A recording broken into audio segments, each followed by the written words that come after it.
الحمد للہ رب العالمین والصلاة والسلام علی اشرف الانبیاء والمرسلین اللہم صلی علی محمد وعلی آل محمد کما صلیت علی ابراہیم وعلی آل ابراہیم انک حمید مجید اللہم بارک علی محمد وعلی آل محمد کما بارکت علی ابراہیم وعلی آل ابراہیم انک حمید مجید رب اشرح لی صدری ویسر لی امری واحلل عقدۃ من لسانی یفقہوا قولی رب زدنی علما قال اللہ تبارک وتعالی وللہ علی الناس حج البیت من استطاع الیہ سبیلا وقال النبی صلی اللہ علیہ وآلہ وسلم خذوا عنی مناسککم صدق اللہ العظیم۔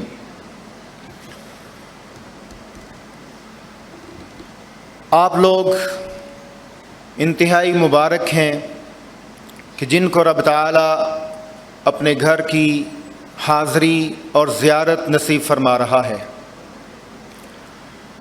یہ اللہ کے گھر کی حاضری اور زیارت ہر کسی کے نصیب اور مقدر میں نہیں ہوتی، بلکہ یہ انہی کے مقدر اور نصیب میں ہوتی ہے جن کو رب تعالیٰ اپنا خصوصی مہمان بناتے ہیں۔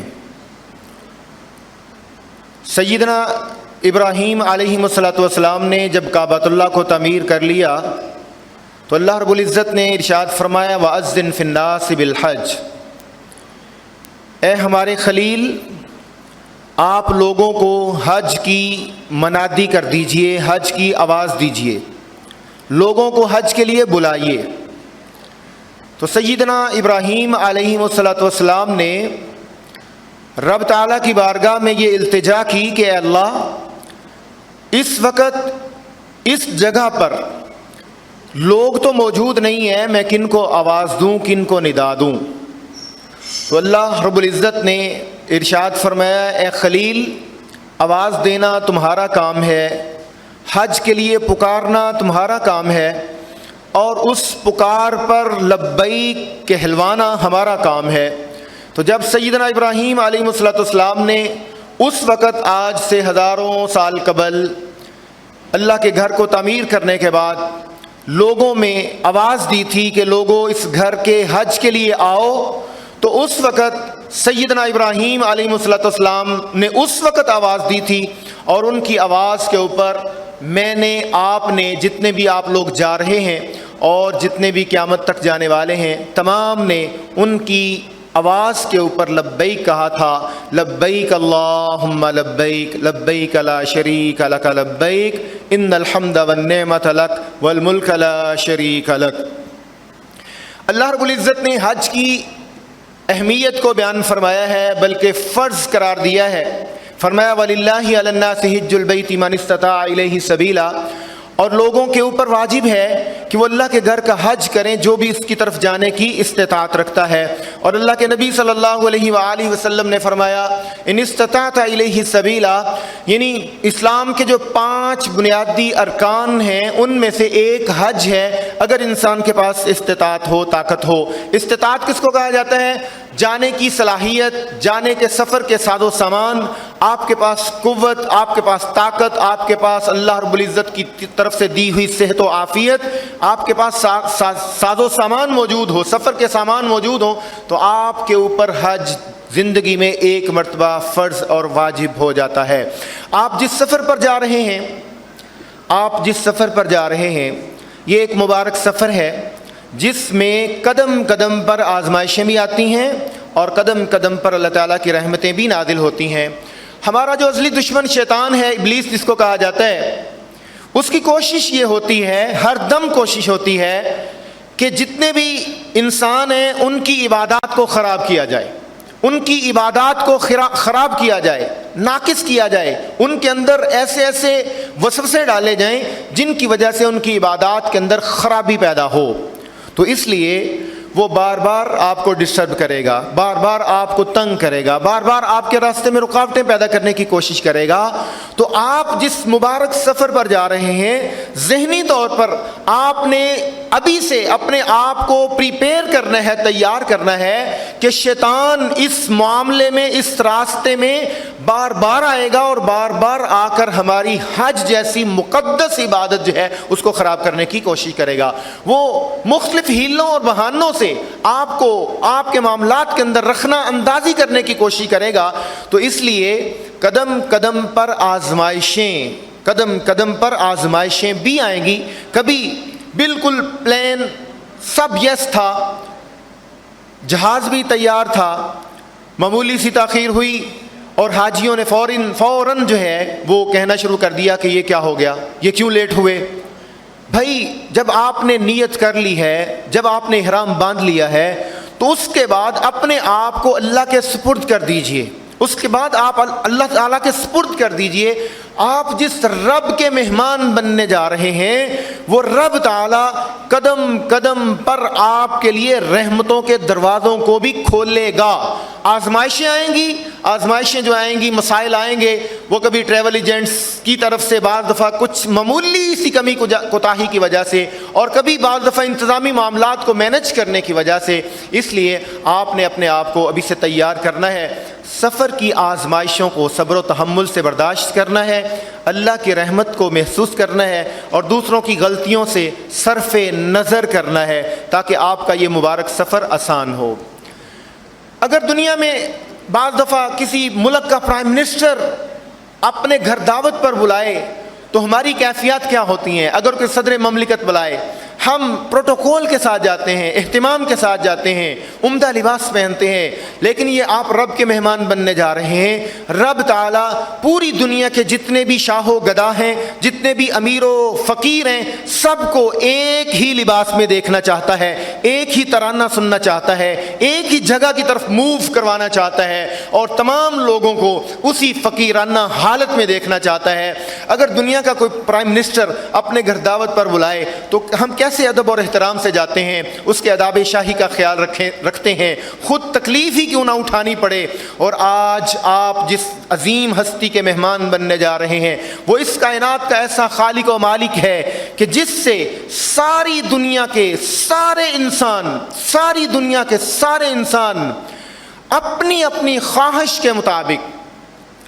خواہش کے مطابق مانگنا شروع کر دے، اور وہ رب تعالی شہنشاہ کائنات ان کو ان کی خواہشات کے مطابق دیتا چلا جائے، تو اس کے خزانے میں اتنی کمی بھی واقع نہیں ہوتی جتنی ایک سوئی کو سمندر میں ڈبو کر باہر نکال لیا جائے۔ اس لیے آپ اللہ کے مہمان بننے جا رہے ہیں، وہاں پہ اپنی دنیا کے ساتھ ساتھ اپنی آخرت کی بھلائی کی دعاؤں کو بھی آپ نے مانگنا ہے۔ اللہ رب العزت نے ارشاد فرمایا ہے وَتَزَوَّدُوا فَإِنَّ خَيْرَ الزَّادِ التَّقْوَىٰ، جب آپ نے سفر حج کا ارادہ کرنا ہے تو زاد راہ ساتھ لینا ہے، سامان سفر مکمل کرنا ہے۔ سامان سفر مکمل کرنے کا یہ اللہ رب العزت نے حکم دیا ہے۔ اسلام سے پہلے کچھ لوگ اپنے آپ کو حج کے لیے نکالتے تھے، سفر کا ارادہ باندھتے تھے، لیکن ساز و سامان مکمل نہیں ہوتا تھا، اور پھر جا کے ساز و سامان ختم ہو جاتا تھا، سفر کے لوازمات ختم ہو جاتے تھے، کھانے پینے کے معاملات ختم ہو جاتے تھے، تو پھر لوگوں سے مانگتے تھے۔ تو اللہ رب العزت نے فرمایا کہ یہ مانگنا جو ہے صحیح نہیں ہے، آپ کے پاس آپ کا مکمل ساز و سامان ہونا چاہیے۔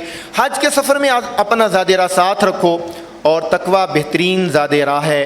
یہ تقوی ہی ہے کہ انسان اپنی ضروریات میں خود کفیل ہو اور کسی سے مانگنا نہ پڑے۔ اس لیے سوچ سمجھ کر اپنی تیاری کرنی ہے، مادی بھی، روحانی بھی اور جسمانی بھی۔ مادی آپ کے پاس سرمایہ، آپ کے پاس پیسہ ہونا چاہیے۔ روحانی بھی آپ اپنے آپ کو ذہنی طور پر اس لیول کے اوپر لے کر آئیں کہ آپ رب کے مہمان بننے جا رہے ہیں، آپ سے کسی قسم کی جتنی بھی خطائیں ہیں، غلطیاں ہیں، وہ سرزد نہیں ہونی چاہیے۔ آپ روحانیت کے اعلیٰ درجے کے اوپر اپنے آپ کو جو ہے وہ لے کر جائیں، اور جسمانی طور پر بھی اپنے آپ کو پریپیئر کریں، تیار کریں کہ آپ نے حج کے لیے جانا ہے، اور حج کے لیے جانے سے پہلے آپ کے ذہن میں یہ بات ہونی چاہیے کہ آپ کو وہاں پہ پیدل چلنا پڑ سکتا ہے، اور پیدل چلنے کے لیے ضروری ہے کہ آپ یہاں سے ہی اس کی پریکٹس، اور آج ہی سے اس کی اگر آپ نے ایکسرسائز کی ہوگی تو وہاں پہ جا کے آپ کو کسی قسم کی پریشانی نہیں ہوگی۔ جانے سے پہلے کچھ چیزیں ہیں، ابھی آپ نے ان کو سماعت بھی کیا، حقوق العباد، بندوں کے حقوق، اس کو ادا کر کے جائیں۔ یہ بہت اہم ترین انسانی ضروریات میں سے ہے کہ انسان حقوق العباد جو بندوں کے حقوق ہیں ان کو ادا کر کے جائیں، جانے سے پہلے ناراض لوگوں کو منا کر جائیں، جتنے بھی ناراض لوگ ہیں۔ عموماً ہمارے ہاں بر صغیر پاک و ہند میں لڑائی جھگڑے شدت اختیار کرتے ہیں، ناراضگیاں طول پکڑ لیتی ہیں اور مہینوں نہیں سالوں تک جو ہے وہ بہن بھائی ایک دوسرے سے ناراض رہتے ہیں۔ تو اللہ کے لیے آپ اللہ کے گھر میں جا رہے ہیں، اپنے سینے کو ہلکا کر کے جائیں، اپنے سینے کے اندر جتنے بھی بوجھ ہیں حسد کے، بغض کے، کدورت کے، نفرت کے، ان تمام کو نکال کر جائیں، اپنے بہن بھائیوں کو منا کر جائیں۔ یہ قیمتی عبادت ہے، اتنی قیمتی عبادت ہے کہ آپ ناراض لوگوں کو منا کر جائیں، اگر کوئی نہیں مانتا پھر بھی آپ اس کے گھر چلے جائیں، اس کو ساتھ ملنے کی کوشش کریں۔ رسول اللہ صلی اللہ علیہ وآلہ وسلم نے فرمایا خیرہم الذی یبدأ بالسلام، اگر کوئی دو بھائی ناراض ہوتے ہیں، بہن بھائی ناراض ہوتے ہیں، بہن ناراض ہوتی ہے، باپ بیٹا ناراض ہوتے ہیں، بیٹی باپ ناراض ہوتے ہیں، جتنے بھی رشتے اور ناطے ہیں اگر یہ ناراض ہوتے ہیں تو ان کی ناراضگی میں سے سب سے بہتر وہ ہے جو پہل کر لیتا ہے سلام لینے میں، پہل کر لیتا ہے ناراضگی کو ختم کرنے میں۔ اس لیے ناراض لوگوں کو منا کر جائیں، لوگوں کی امانتیں جو آپ کے پاس ہیں ان کو لوٹا کر جائیں، اس کی بہت اہمیت ہے۔ حج کا طریقہ اچھی طرح سے سیکھ کر جائیں، حج کا طریقہ سیکھنا واجب اور لازم ہے۔ آپ اسلام کی 5واں رکن ہے، اسلام کا بنیادی 5واں رکن اور ستون ہے، اس کو سیکھ کر جائیں۔ آپ کے علم میں نوٹس میں ہونا چاہیے کہ مجھے حج کرنے پہ میں جا رہا ہوں اور اس میں میں نے فلاں فلاں چیز، فلاں فلاں مناسک جو ہیں وہ سیکھ کر جانا ہے اور وہاں پہ جا کر سنت کے مطابق ان کو ادا کرنے کی کوشش کرنی ہے۔ ایک ڈائری میں اپنے دوست و احباب اور رشتہ داروں کی دعائیں نوٹ کریں، کیونکہ بہت سارے لوگ آپ کو دعاؤں کے لیے کہیں گے اور یہ دعائیں امانت ہوتی ہیں، امانت کو صحیح طور پر ادا کرنا ضروری ہوتا ہے۔ حج پر جانے سے 1 مہینہ پہلے ہی اپنے آپ کو پیدل چلنے کی عادت ڈالنی چاہیے تاکہ وہاں پر جا کر کسی قسم کی پریشانی نہ ہو۔ اگر کوئی بیماری ہے تو جانے سے پہلے اس کا اچھی طرح سے علاج کروا کر جائیں تاکہ وہاں پہ جا کر کسی قسم کی پریشانی نہ ہو۔ اچھی طرح سے چیک کر لیں دوران سفر، اچھی طرح سے چیک کر لیں کہ آپ کے دستی سامان جو آپ کیبن میں لے کر جائیں گے اس میں کوئی بھی ایسی چیز نہیں ہونی چاہیے جس کو کیبن میں اندر لے جانے کی اجازت نہیں ہوتی، مثلاً کوئی لیکوڈ چیز جیسے شیمپو، تیل وغیرہ، اسی طرح کینچی، سوئی، دھاگا یا تیز دھار آلے کی کوئی اور چیز، اس کو سوٹ کیس میں آپ رکھیں، اپنے دستی سامان جو آپ کا ہینڈ کیری ہوگا اس کے بیچ میں اس کو نہیں رکھ سکتے۔ اپنے سامان پر اپنا نام واضح طور پر، پاکستان کا پتہ اور فون نمبر واضح طور پر لکھیں تاکہ ہزاروں کی تعداد میں حجاج کرام ایک ہی شہر سے سفر کر رہے ہوتے ہیں، ہزاروں کی تعداد میں ایک جیسے بیگ ہو جاتے ہیں، سینکڑوں کی تعداد میں ایک جیسے بیگ ہوتے ہیں، تو اس لیے اگر آپ کا بیگ کہیں گم ہو جائے تو آپ کو ڈھونڈنے میں، آپ کو ملنے میں آسانی ہو۔ سوٹ کیس کے تمام خانوں اور جیبوں پر تالا لگائیں، چاہے وہ خالی ہی کیوں نہ ہو، تاکہ آپ کے سامان میں کوئی دوسرا شخص غلط چیز نہ رکھ سکے۔ حج کی 3 قسمیں ہیں، مختصر طور پر آپ کے سامنے رکھتا ہوں، حج افراد، حج قران اور حج تمتع۔ حج افراد یہ عموماً وہ لوگ کرتے ہیں جو بالکل آخری وقت میں پہنچ رہے ہوتے ہیں، اور عرب کے لوگ بھی عموماً یہی حج کرتے ہیں، یعنی بغیر عمرہ کے صرف حج کیا، اس کو حج افراد کہا جاتا ہے۔ حج قران وہ حج ہوتا ہے جس میں آپ احرام باندھ لیتے ہیں، احرام باندھنے کے بعد آپ اس میں عمرہ کرتے ہیں اور عمرہ کرنے کے بعد احرام نہیں کھولتے، اسی احرام کے بیچ میں حج کرتے ہیں۔ یہ سفر آپ کا 8 دن کا، 10 دن کا، 20 دن کا، 30 دن تک بھی ہو سکتا ہے۔ یہ مشکل مرحلہ ہے حج قران، تو لہذا یہ بھی بہت کم لوگ کرتے ہیں۔ حج تمتع وہ حج جس میں پہلے عمرہ کیا جاتا ہے، عمرہ کرنے کے بعد احرام کھول دیا جاتا ہے اور پھر حج کے ایام آنے پر دوبارہ احرام باندھا جاتا ہے۔ تو آئیے ہم حج تمتع کا طریقہ جو ہے اس کو سیکھنے کی جستجو کرتے ہیں، اس کے طریقوں کو سیکھنے کی کوشش کرتے ہیں۔ حج تمتع میں پہلے عمرہ کریں گے، اور عمرہ کے لیے ضروری ہے، لازم ہے، آپ جہاں سے احرام باندھیں گے، اللہ کے گھر کا یہ ادب اور احترام ہے کہ آپ اللہ کے گھر میں آنے سے پہلے اپنے آپ کو اس کنڈیشن میں لے کر آئیں، اس حالت میں لے کر آئیں تاکہ آپ محسوس ہوں کہ واقعتاً آپ رب تعالیٰ کے مہمان بننے جا رہے ہیں۔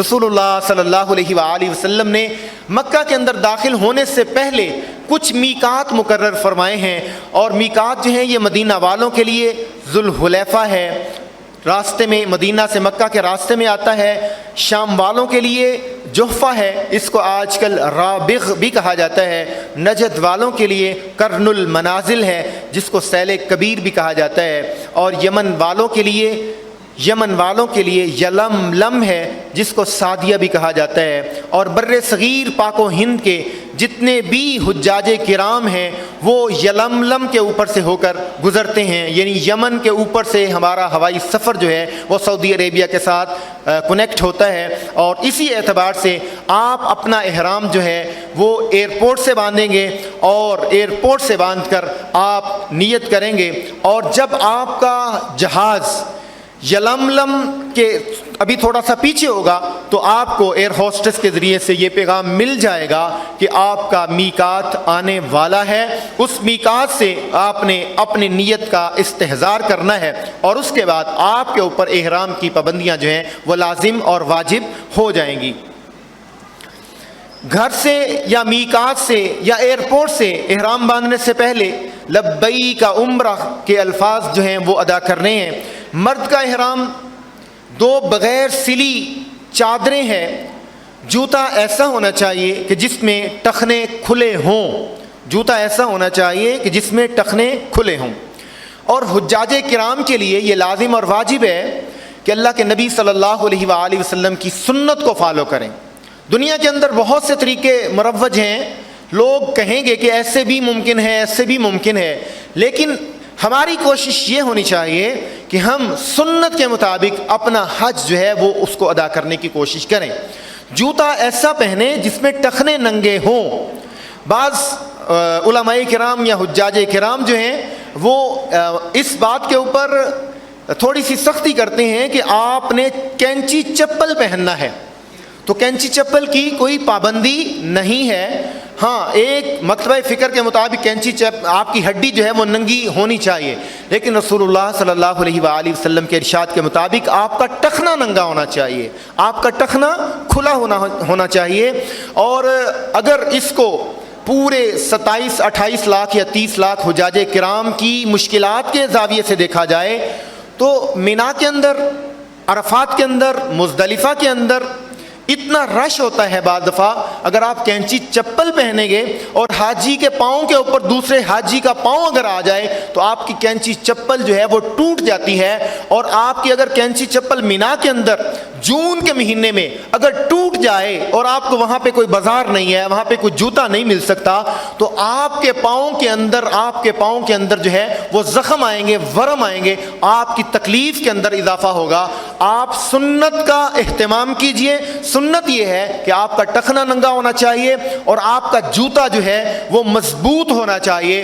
آپ کا جوتا جتنا مضبوط ہوگا اتنا آپ آسانی کے ساتھ اپنے حج کو مکمل کر سکیں گے۔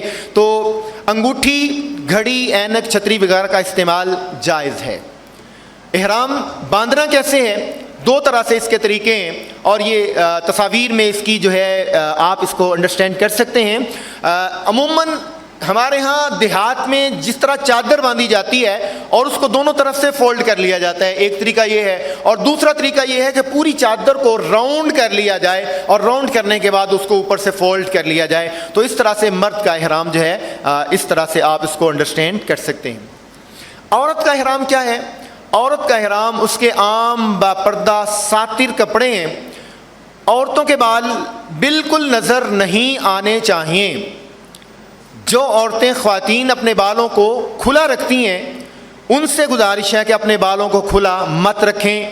عبایا یا کھلی چادر اپنے کپڑوں کے اوپر اوڑھی ہوئی ہو، سعودی حکومت کا قانون ہے کہ عورت عبایا پہنے گی۔ عبایا کا مطلب یہ ہے کہ اپنے کپڑوں کے اوپر ایک اور کپڑا جس کو پردے والا کپڑا کہا جاتا ہے، عبایا کہا جاتا ہے۔ حج یا عمرہ میں عورت نہ تو نقاب پہن سکتی ہے اور نہ ہی دستانے۔ عام حکم ہے کہ عورت احرام میں اپنا چہرہ کھلا رکھے گی، لیکن اگر غیر محرموں کی موجودگی میں فتنے کا خطرہ ہو تو گھونگھٹ نکال کر یا سکارف کو باندھے بغیر چہرہ ڈھک سکتی ہے۔ اور اس میں عموماً بعض دفعہ وہ کیپ والا برقع جو ہے، کیپ والا عبایا جو ہے وہ بھی مل جاتا ہے جس کو استعمال کیا جا سکتا ہے۔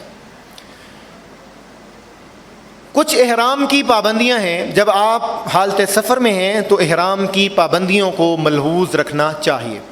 نمبر 1، سلا ہوا کپڑا پہننا مردوں کے لیے ممنوع ہے۔ نمبر 2، پگڑی، ٹوپی یا رومال وغیرہ سر پر رکھنا یہ ممنوع ہے جب آپ احرام کی حالت میں ہوتے ہیں۔ موزے یا جرابیں پہننا ممنوع ہے۔ جسم پر یا کپڑوں پر خوشبو لگانا ممنوع ہے۔ جسم کے بال منڈوانا، کٹوانا یا اکھیرنا یہ ممنوع ہے۔ ناخن کاٹنا ممنوع ہے۔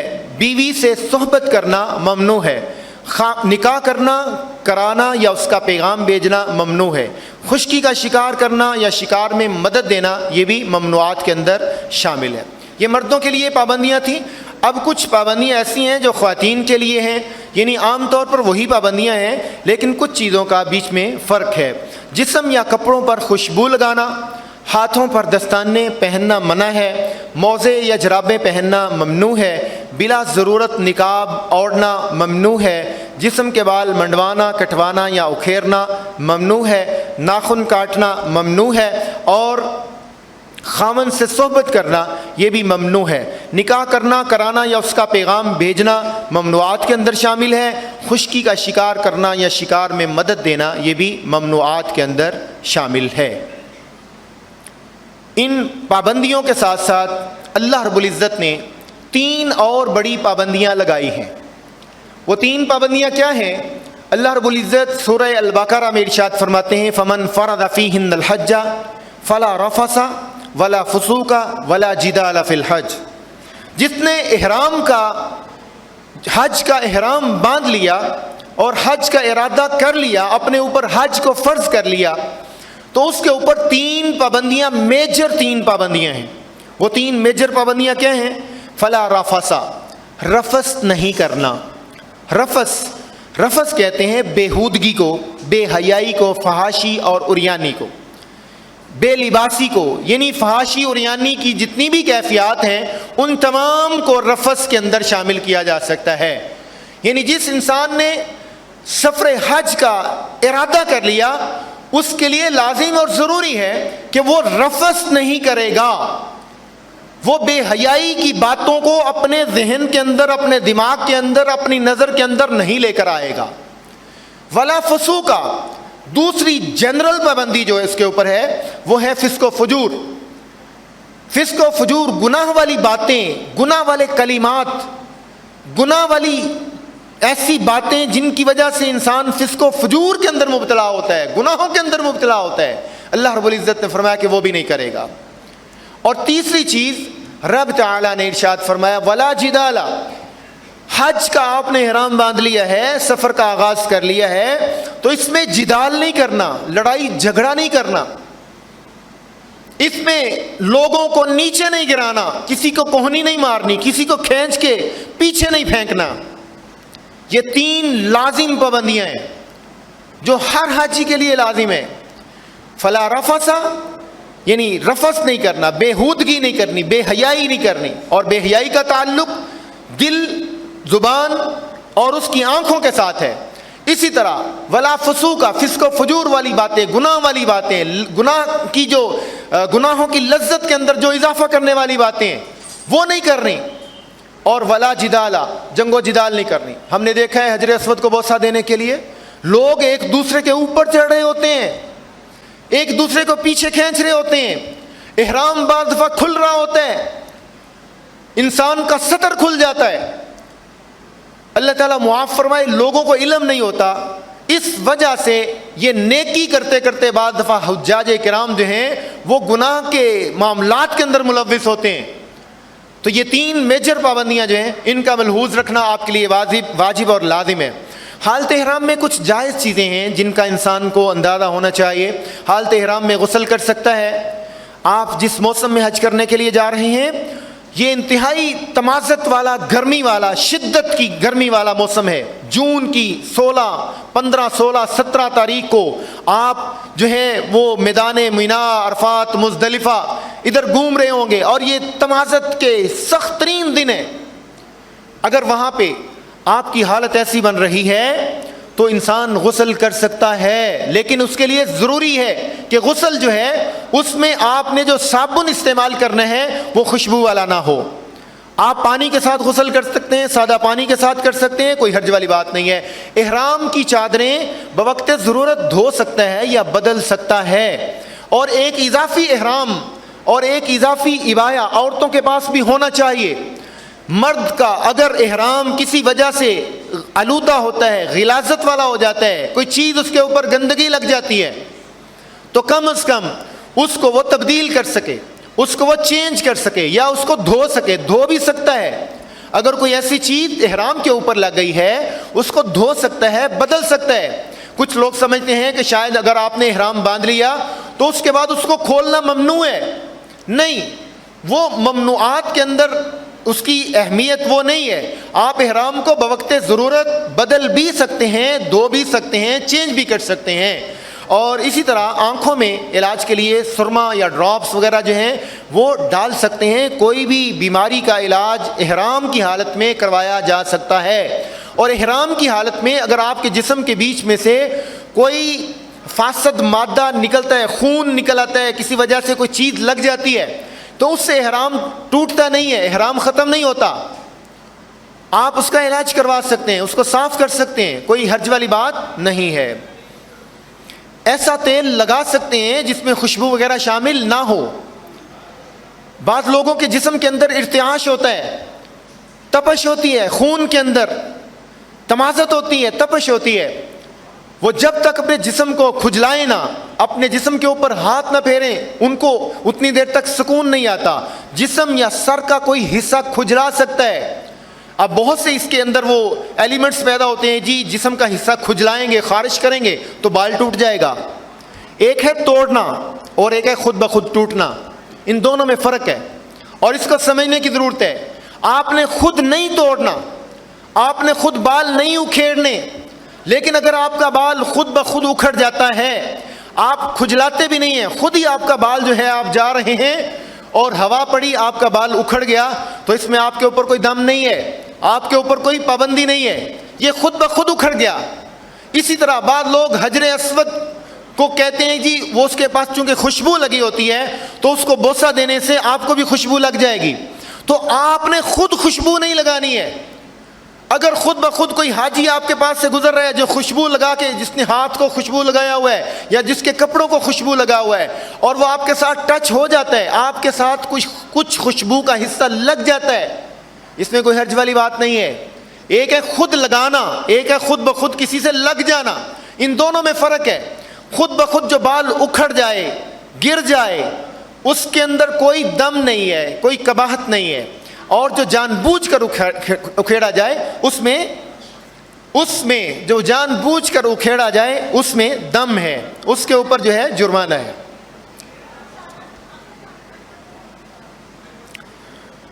سر پر سایہ کے لیے چھتری کا استعمال کر سکتا ہے، اسی طرح سمندری شکار کی رخصت موجود ہے، شکار کر سکتا ہے۔ سانپ، بچھو، کوا، چیل اور کاٹنے والے کتے کو احرام کی حالت میں مار سکتا ہے۔ یہ کچھ لوگوں کے سوالات ہیں، اس کو انشاءاللہ اینڈ پہ ہم لیں گے، اس کو کنٹینیو کرتے ہیں، اینڈ پہ کچھ سوالات کی جو ہے وہ انشاءاللہ سیشن کریں گے۔ اچھا، احرام باندھنے کے بعد بلند آواز سے تلبیہ پکارنا ہے، اور تلبیہ میں پکاروں گا، آپ بھی میرے ساتھ بلند آواز سے پکاریں گے۔ اور جیسا کہ مجھ سے قبل مفتی صاحب نے کہا کہ لوگ شرماتے ہیں، تلبیہ نہیں پکارتے ہیں، اس میں شرمانے والی کون سی بات ہے؟ یہ رب تعالیٰ کی طرف سے بہت بڑی ایک نعمت اور رحمت ہے کہ رب تعالیٰ آپ کو اپنے گھر بلا رہے ہیں۔ میں نے محسوس کیا ہے جو ہی حاجی احرام باندھتے ہیں ایئرپورٹ سے اور اس کے بعد جہاز میں بیٹھتے ہیں، جہاز میں بیٹھنے کے بعد ایسی ٹھنڈی ہوا پڑتی ہے، تمام کے تمام حاجی جو ہیں وہ استراحت میں چلے جاتے ہیں، وہ سونا شروع ہو جاتے ہیں اور تلبیہ پکارنا جو ہے وہ بند کر دیتے ہیں۔ تو تلبیہ پکارتے رہنا چاہیے، یہ رب تعالیٰ کی حمد کا ترانہ ہے اور اس کو زیادہ سے زیادہ پکارنا چاہیے۔ لبیک اللہم لبیک، بلند آواز سے پکاریے، خواتین بھی پکاریں، بچے بھی، بوڑھے بھی، جوان بھی، اور بلند آواز سے پکاریے، لبیک اللہم لبیک لبیک لا شریک لک لبیک ان الحمد والنعمت لک والملک لا شریک لک لبیک اللہم لبیک لبیک لا شریک لک لبیک ان الحمد والنعمت لک والملک لا شریک لک۔ آپ نے احرام باندھ لیا، تلبیہ پکارتے رہیے، سبحان اللہ، الحمدللہ، اللہ اکبر، اللہ کی حمد کے کلمات جو ہیں اس کو پکارتے رہیے۔ آپ ہوائی جہاز میں بیٹھیں گے، بورڈنگ کارڈ بن جائے گا، سارا کچھ آپ کا ساز و سامان جہاز کے بیچ میں چلا گیا۔ اب آپ سفر کر رہے ہیں، فضا کے بیچ میں ہیں، لیکن آپ نے آرام نہیں کرنا۔ اس میں ایک دو چیزیں ہیں، بعض دفعہ حجاج کرام اسی احرام کی چادر کو اپنے سر کے اوپر لے لیتے ہیں اور سونے کی کوشش کرتے ہیں۔ آپ نے جب احرام باندھ لیا ہے، اس کے بعد آپ کا کپڑا آپ کے سر کے اوپر نہیں ہونا چاہیے، وہ چاہے آپ کا احرام کا ہو، چاہے آپ کی ٹوپی ہو، چاہے آپ کا رومال ہو۔ تو حالت سفر میں آپ نے پلین کے اندر، جہاز کے اندر اپنے آپ کو بیدار رکھنے کی کوشش کرنا ہے، تلبیہ پکارنا ہے، ذکر اذکار میں مشغول رہنا ہے۔ اب آپ چلیں گے خانہ کعبہ میں، بیت اللہ الحرام میں، اپنے ہوٹل میں جائیں، سکون کریں، اطمینان کے ساتھ وہاں پہ سانس لیں۔ سانس لینے کے بعد آرام سے، تسلی سے، وقار کے ساتھ وہاں سے وارم اپ ہوں اور اپنے آپ کو تیار کریں، کعبۃ اللہ کے اندر لے کر جائیں۔ کعبۃ اللہ میں جب آپ جائیں گے، پہلی نظر جب پڑے گی تو پہلی نظر پڑتے ساتھ ہی جو کعبۃ اللہ کو دیکھنے کے ساتھ ہی ایک تو دعائیں قبول ہوتی ہیں، آپ اللہ کے مہمان بن گئے، آپ اللہ کے گھر کے اندر داخل ہو گئے ہیں، اور دوسرا یہ ہے کعبۃ اللہ کو جب آپ دیکھتے ہیں تو اس کی اتنی ہیبت ہے، اتنی جلالت ہے، اتنی شان ہے، اتنا اس کا رعب اور دبدبہ ہے کہ کعبۃ اللہ پر جب پہلی نظر پڑتی ہے اوسان خطا ہو جاتے ہیں، انسان بالکل بے مائگی کی حیثیت اختیار کر جاتا ہے، ایسے پانی کی طرح پگھل رہا ہوتا ہے جیسے برف پگھل رہی ہوتی ہے۔ تو اللہ رب العزت سے دعا ہے، رب کائنات، شہنشاہ کائنات، ہمیں کعبۃ اللہ کی بار بار زیارت بھی نصیب فرمائے اور کعبۃ اللہ کی عظمت، ہیبت، شان اور جلالت کی قدر کرنے کی بھی توفیق عطا فرمائے۔ آپ کعبۃ اللہ کے اندر ہیں، آپ نے طواف کرنا ہے، بیت اللہ کا تعارف آپ کے سامنے ہونا چاہیے۔ کعبۃ اللہ کی چار کونوں والا جو کمرہ ہے اس کو کعبۃ اللہ کہا جاتا ہے، اور یہاں پہ جتنا آپ کو نظر آ رہا ہے جو راؤنڈ میں ہے یہ حتیم کا حصہ ہے، اس کو حتیم کہا جاتا ہے۔ یہ بھی کعبۃ اللہ کا حصہ تھا، حصہ ہے، اور اس کے پیچھے رکن یمانی، یہ کعبۃ اللہ کی اس سمت میں رکن یمانی ہے اور اس سمت میں حجر اسود ہے۔ حجر اسود اور رکن یمانی، حجر اسود اور رکن یمانی یہ کعبۃ اللہ حتیم کی بیک سائڈ ہے، اور آپ حتیم کی ہی اس طرف کو حجر اسود کے بالکل ساتھ کعبۃ اللہ کا دروازہ ہے، وہ دروازہ جو بادشاہوں کے لیے کھلتا ہے، وزیر مملکت کے لیے کھلتا ہے، صدر مملکت کے لیے کھلتا ہے، بڑے بڑے دنیا کے جتنے بھی پروٹوکول والے لوگ ہیں ان کے لیے کھلتا ہے۔ لیکن اگر کسی کے لیے حتیم کا دروازہ کھل گیا، حتیم کے اندر کسی کو میسر ہو گئے 2 نوافل، 4 نوافل، تو گویا وہ ایسے ہی ہے جیسے کعبۃ اللہ کے اندر وہ نماز کو ادا کر رہا ہے۔ تو حتیم بہت بڑی رحمت ہے، لہذا حتیم کے اندر نماز ادا کرنے کی کوشش ضرور کیجیے گا۔ اللہ تعالیٰ آپ کی اس کوشش کو قبول فرمائے۔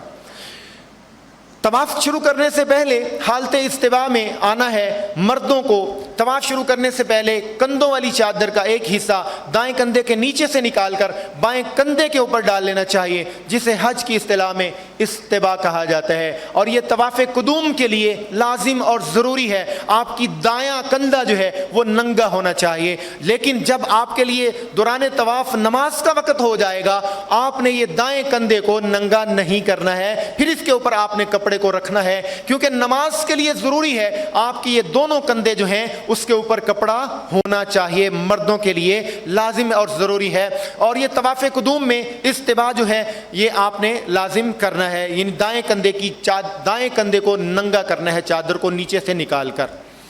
حجر اسود کے استلام سے طواف کا آغاز کرنا ہے۔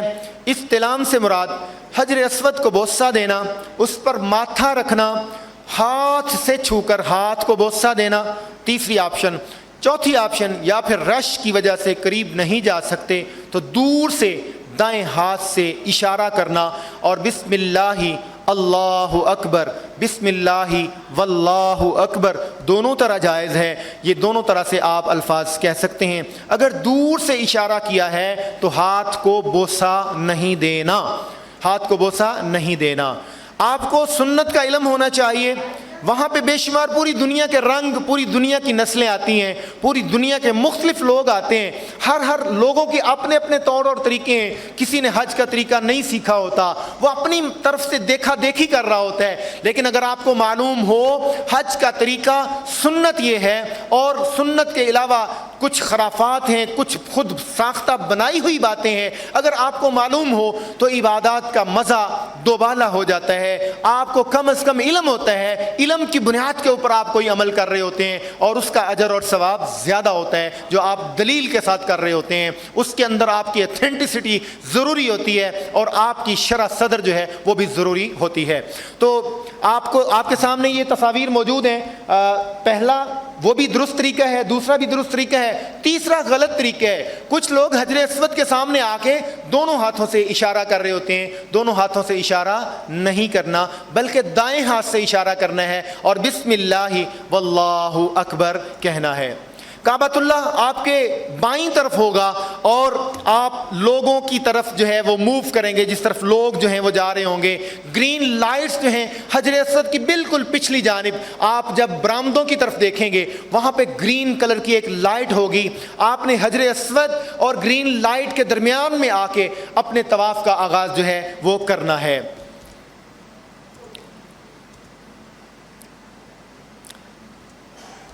طواف قدوم یعنی پہلے 3 چکروں میں رمل کیا جائے گا۔ طواف قدوم کہتے ہیں پہلے طواف کو۔ جب جو بھی حاجی کعبۃ اللہ کے اندر جاتا ہے، مکہ کے اندر جاتا ہے، تو پہلا طواف طواف قدوم کہلاتا ہے۔ طواف قدوم کے پہلے 3 چکروں میں رمل کیا جائے گا، چونکہ وہاں پہ مطاف کے اندر بہت زیادہ رش ہوتا ہے۔ اگر آپ کو رمل نہ بھی آپ کر سکیں تو اس میں کوئی حرج والی بات نہیں ہے، لیکن آپ کے سینے کے اندر یہ بات ضرور ہونی چاہیے کہ رمل اب میں نے کرنا ہے۔ رمل کیا ہوتا ہے؟ پہلوانوں کی طرح تھوڑا سا اکڑ کر چلنا، پہلوانوں کی طرح تھوڑے سے کندھے ہلا کر چلنا۔ اور یہ طواف قدوم کے پہلے 3 چکروں کے ساتھ ہوگا۔ حجر اسود کے سامنے سے آپ آغاز کریں گے اور گھوم کر 1 چکر آپ کا مکمل ہوگا۔ جب دوبارہ آپ حجر اسود کے اوپر آئیں گے اللہ اکبر کہیں گے اور آپ اگلے چکر کا آغاز کریں گے۔ دوبارہ جب تیسرے چکر میں آئیں گے تو طواف قدوم کے 3 رمل والے چکر آپ کے مکمل ہو جائیں گے۔ اس کے بعد نارمل پوزیشن میں آپ نے طواف قدوم کرنے کی کوشش کرنی ہے اور آپ نے طواف قدوم کے یہ 7 چکر جو ہیں وہ مکمل کرنے ہیں۔ ایک بات ضروری ہے کہ کعبۃ اللہ کے بیک سائڈ پہ، حتیم کی بیک سائڈ کے اوپر حجر اسود اور رکن یمانی کے درمیان ایک بہت قیمتی دعا ہے جو یہاں پہ آپ کو ڈسپلے میں لکھی ہوئی نظر آ رہی ہے۔ ربنا آتنا فی الدنیا حسنہ وفی الآخرۃ حسنہ وقنا عذاب النار۔ رسول اللہ صلی اللہ علیہ وآلہ وسلم نے رکن یمانی اور حجر اسود کے درمیان اس دعا کو پڑھا ہے اور یہ دعا بہت قیمتی ہے، بہت شاندار ہے۔ اس میں دنیا میں بھی رب تعالیٰ سے ہم خیر کی طلب کرتے ہیں اور آخرت کے عذابوں سے بھی ہم اللہ تعالیٰ کی پناہ مانگتے ہیں۔ 4تھا چکر، 5واں چکر، 6ٹھا چکر، 7واں چکر، ہر چکر کے سامنے جب آپ نے حجر اسود کے سامنے آنا ہے اس وقت اللہ اکبر اپنے دائیں ہاتھ سے اشارہ کرنا ہے۔ ایک اور بات جو ہے اگر آپ وہ بھی کر سکیں تو وہ بھی سنت اور مسنون ہے، وہ ہے رکن یمانی۔ رکن یمانی جو حجر اسود کی پچھلی جانب ایک پچھلا کونا ہے، اس کا بھی استلام اگر آپ کرنا ہے، اور اس کے استلام کا مطلب ہے کہ اس کونے کو آپ نے ہاتھ لگانا ہے۔ حجر اسود کے لیے جو آپشنز آپ کے پاس موجود ہیں کہ بوسہ دینا ہے، ہاتھ لگانا ہے، ماتھا رکھنا ہے یا پھر دور سے اشارہ کرنا ہے۔ رکن یمانی کو آپ اگر بوسہ دے، آپ اگر ہاتھ لگا سکتے ہیں تو رکن یمانی کو ہاتھ لگانا بھی مسنون ہے، حجر اسود کو ہاتھ لگانا بھی مسنون ہے، دونوں کو مسنون ہے۔ اگر آپ کے پاس وقت ہے، آپ قریب سے گزر رہے ہیں تو رکن یمانی کو بھی آپ استلام کر سکتے ہیں. لیکن اگر رکن یمانی کے دور سے گزر رہے ہیں تو جس طرح حجر اسود کو اللہ اکبر کہتے لوگ ہاتھ سے اشارہ کرتے ہیں، رکن یمانی کو اشارہ اس طرح سے کرنا سنت نہیں ہے. رکن یمانی کو اگر آپ چھو سکتے ہیں تو چھو لیں، اگر نہیں چھو سکے تو آپ دور سے گزر جائیں. صرف حجر اسود کو آپ نے استلام کرنا ہے. 7 چکر مکمل کرنے کے بعد واتخذوا من مقام ابراہیم مصلی، مقام ابراہیم کے سامنے یا جہاں کہیں پہ بھی جگہ مل جائے آپ نے 2 رکعت نماز کو ادا کرنا ہے. اور پہلی رکعت میں قل یا ایھا الکافرون اور دوسری رکعت میں قل ھو اللہ احد پڑھنا ہے. یہاں پہ بھی حجاج کرام جو ہیں، چونکہ فلا رفث ولا فسوق ولا جدال فی الحج، جنگ و جدال نہیں کرنی. بعض حجاج جو ہیں حجر اسود اس کے سامنے مقام ابراہیم کے سامنے اپنی 2 رکعت کو جو ہے وہ شروع کر لیتے ہیں، جبکہ وہاں پہ مطاف میں بہت سارے لوگ جو ہیں وہ طواف کر رہے ہوتے ہیں اور شرطہ آتا ہے حاجی کو اٹھا کر پیچھے لے جاتا ہے. آپ نے اس جگہ پہ نفل ادا کرنے ہیں جہاں پہ آپ کے لیے نفل کو ادا کرنا ایزی اور آسان ہے، جہاں پہ آپ کو معلوم ہے کہ یہاں پہ جتھا آئے گا، پیچھے سے ایک بہت بڑا جو ہے وہ گروہ آئے گا اور یہاں پہ ان کے لیے دقت ہوگی. آپ سجدے میں جا رہے ہوں گے، آپ کے اوپر سے اگر وہ گزر گئے تو حادثہ ہو سکتا ہے. لہذا ضروری ہے کہ آپ حادثے سے بچنے کے لیے کراؤڈ سے پیچھے جا کر، تھوڑا سا پیچھے جا کے بھی آپ 2 رکعت نماز ادا کر لیں تو کوئی حرج والی بات نہیں ہے. حجر اسود اس میں آپ نے 2 رکعت نماز کو ادا کرنی ہے اور 2 رکعت نماز ادا کرنے کے بعد آب زمزم پینا ہے. مقام ابراہیم پر 2 نفل پڑھنے کے بعد بسم اللہ پڑھ کر زمزم پئیں. اور نبی اکرم صلی اللہ علیہ وآلہ وسلم کا ارشاد ہے ماء زمزم لما شرب لہ، زمزم کا پانی وہ ہے جس مقصد کے لیے پیا جائے رب تعالیٰ اس مقصد کو پورا فرما دیتے ہیں، گویا کہ دعاؤں کو قبول فرماتے ہیں.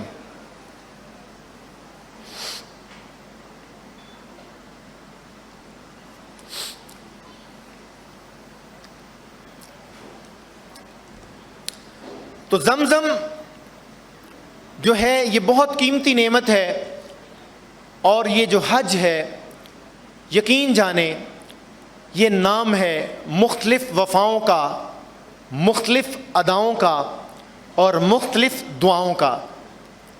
یہ نام ہے وفاؤں کا.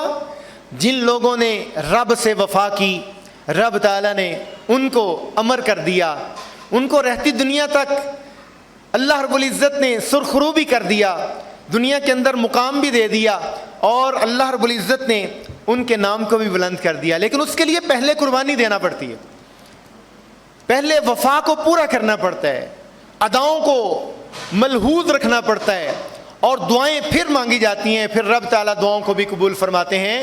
یہ ہماری ماں ام اسماعیل سیدہ ہاجرہ، ان کے لخت جگر سیدنا اسماعیل کے قدموں سے نکلنے والا وہ پانی ہے جو انتہائی بے تابی بے چینی کے عالم میں سیدہ ہاجرہ نے کبھی صفا پہ، کبھی مروہ پہ، کبھی صفا پہ، کبھی مروہ پہ بھاگ کر بے چینی، بے قراری، اضطراب کی کیفیات کے اندر 7 چکر مکمل کیے تھے. تو رب تعالیٰ نے اس کو حج کا حصہ بنا دیا، عمرے کا حصہ بنا دیا. تو رسول اللہ صلی اللہ علیہ وسلم کا ارشاد ہے ماء زمزم لما شرب لہ، زمزم کا پانی وہ ہے جس مقصد کے لیے پیا جائے رب تعالیٰ اس مقصد کو پورا فرما دیتے ہیں.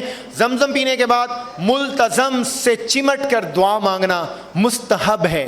مستحب اس عمل کو کہا جاتا ہے جو کر لیا جائے تو بہتر ہے، اس کا ثواب ہو جاتا ہے، اگر نہ کیا جائے تو کوئی حرج والی بات نہیں ہے. مثال کے طور پر یہاں پہ ملتزم جو ہے وہ حجر اسود اور کعبۃ اللہ کے درمیان میں 2.5-3 فٹ کا یہ جگہ ہے، اور اس کے متعلق رسول اللہ صلی اللہ علیہ وآلہ وسلم نے فرمایا کہ زمزم پینے کے بعد آپ یہاں پہ آئیں، اپنے چہرے کو، اپنے رخسار کو، اپنے جسم کو ملتزم کے ساتھ چمٹائیں اور وہاں پہ دعا مانگیں. مستحب ہے، اگر کر سکتے ہیں تو الحمدللہ، اگر نہیں کر سکے تو کوئی حرج والی بات نہیں ہے، کوئی لازم اور ضروری نہیں ہے. اس کے بعد صفا اور مروہ کی سعی ہے. صفا مروہ کی سعی جو ہے وہ آپ اس طرح سے کریں گے, زمزم پینے کے بعد پھر حجر اسود کا استعلام کرنا ہے. یعنی زمزم پینے کے بعد حجر اسود کے سامنے آ کے اس کو بسم اللہ اکبر کہہ کر جو ہے صفا کی پہاڑی کی طرف جانا ہے, اور پہاڑی پر پہنچ کر آپ نے یہ دعا کرنی ہے, ان الصفا والمروۃ من شعائر اللہ, بے شک صفا اور مروہ اللہ کی نشانیوں میں سے ہیں. اور اسی بات پہ آغاز کرنا ہے, 3 بار اللہ اکبر کہنا ہے, اللہ اکبر کہنا ہے, اللہ اکبر کہنا ہے. 3 مرتبہ صفا پہاڑی کے اوپر چڑھتے ہوئے اللہ اکبر کہنا ہے, اور اس کے بعد مروہ کی طرف رخ کر کے جو ہے یعنی خانہ کعبہ کی طرف رخ کر کے یہ دعا مانگنی ہے, اور دعا مانگنے کے بعد آپ نے صفا سے مروہ کی طرف جانا ہے. یہ دعا ہے, بہت قیمتی ہے, اس دعا کو یاد کرنے کی کوشش کریں. لا الہ الا اللہ وحدہ لا شریک لہ لہ الملک ولہ الحمد یحیی و یمیت وہو علی کل شیء قدیر. لا الہ الا اللہ وحدہ انجز وعدہ ونصر عبدہ وحزم الاحزاب وحدہ.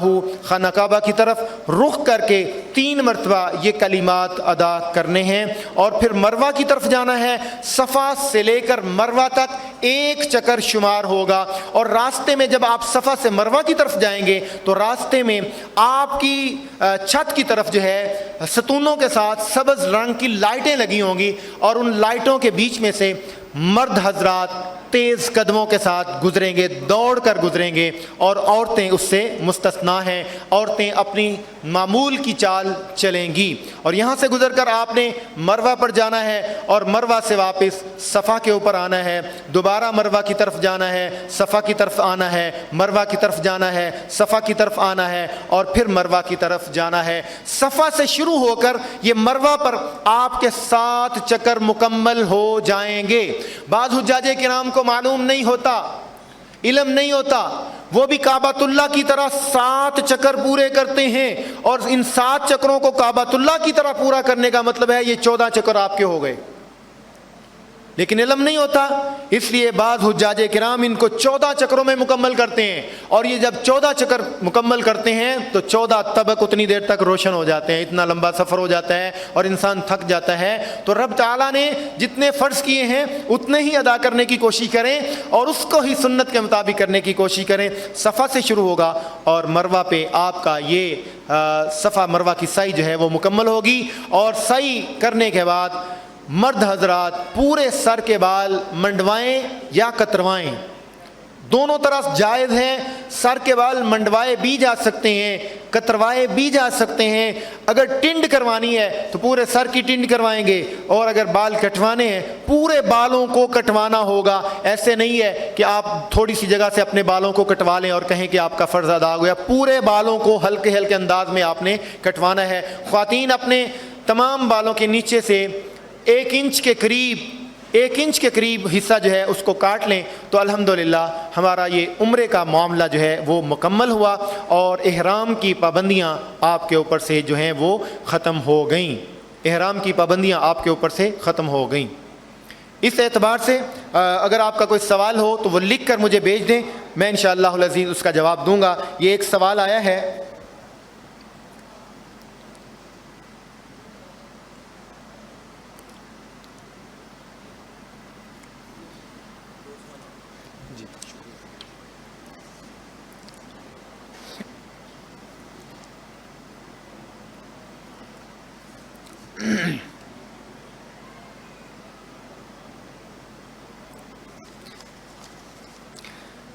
یہ ایک سوال ہے حج بدل کا. ہماری خاتون ہیں, انہوں نے یہ سوال کیا ہے کہ وہ حج بدل کر رہی ہیں, جاتے ہوئے عمرے کی نیت جو ہے بدل کی کروں, اور اس کی ادائیگی کے بعد میں حج سے پہلے ایک اور عمرہ کر سکتی ہوں؟ بالکل کر سکتی ہیں. حج بدل آپ کرنے جا رہی ہیں تو پہلے ان کے جتنے بھی مناسک ہیں ان کی طرف سے آپ ادا کریں گی, اور اس کے بعد آپ اپنا عمرہ کر سکتی ہیں. یعنی ایک عمرہ جاتے ساتھ ہی جو حج بدل جن کے لیے آپ کر رہے ہیں ان کی طرف سے ہوگا, اور حج بدل کے لیے ضروری ہے کہ پہلے آپ نے اپنا حج کیا ہو. حج بدل کے لیے ضروری اور لازم ہے کہ آپ نے پہلے اپنا حج کیا ہو. تو پہلے اپنا حج کریں گے، اس کے بعد حج بدل کریں گے۔ تو اگر آپ نے پہلے اپنا حج کیا ہوا ہے تو حج بدل کریں گے۔ حج بدل کا مطلب ہے یہ آپ اس جو فوت ہونے والے ہیں ان کی طرف سے حج کر رہے ہیں اور انہی کی طرف سے نیت کر رہے ہیں، ان کا نام لیں گے نیت میں بھی، اللہم لبیک بعمرۃ فلاں، اس کا نام لیں گے اور نام لے کر اس کی طرف سے مناسک کو ادا کریں گے۔ اس کے بعد آپ کے پاس وقت ہوگا اور آپ اپنا عمرہ بھی ادا کر سکتی ہیں۔ یہ دوسرا سوال ہے، مکہ مکرمہ، مدینہ منورہ، جدہ، پوری سفر میں نمازیں قصر ادا کرنی ہیں یا پوری نمازیں ادا کرنی ہیں؟ تو جب آپ حالت سفر میں ہوتے ہیں، یہاں سے جب آپ نے احرام باندھا، ایئرپورٹ سے جب آپ نے اپنے گھر سے سفر کا آغاز کیا تو آپ سفر میں ہیں تو آپ قصر نماز ادا کریں گے۔ جب آپ حرم کعبہ کے اندر چلے جائیں گے تو اس وقت آپ پوری نماز ادا کریں گے۔ جب آپ مزدلفہ، عرفات، مینا اور مشاعر الحرام کے اندر ہوں گے جو حج کے 5 دن ہیں تو ان کے اندر بھی مسنون یہ ہے کہ اللہ کے پیغمبر صلی اللہ علیہ وآلہ وسلم نے قصر نمازوں کو ادا کیا ہے۔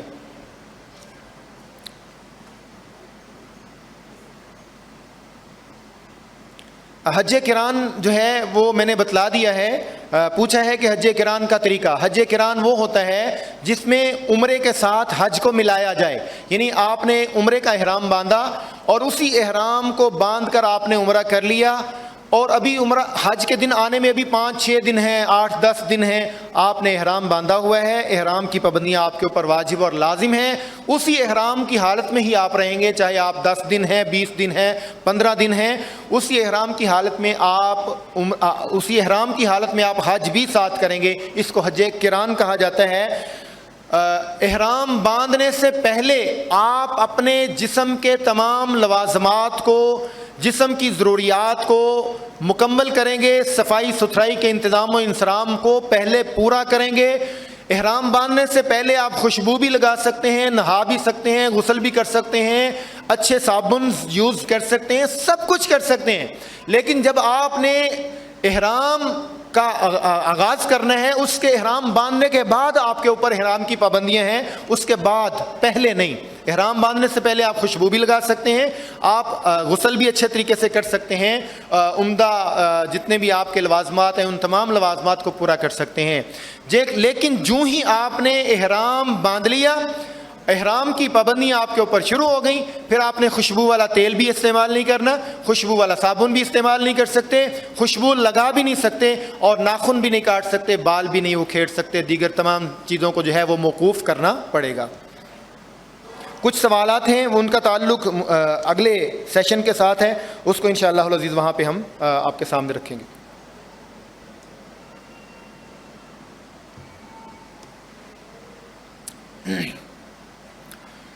ہم اگلے سیگمنٹ کی طرف بڑھتے ہیں اور وہ سیگمنٹ ہے ہمارا حج۔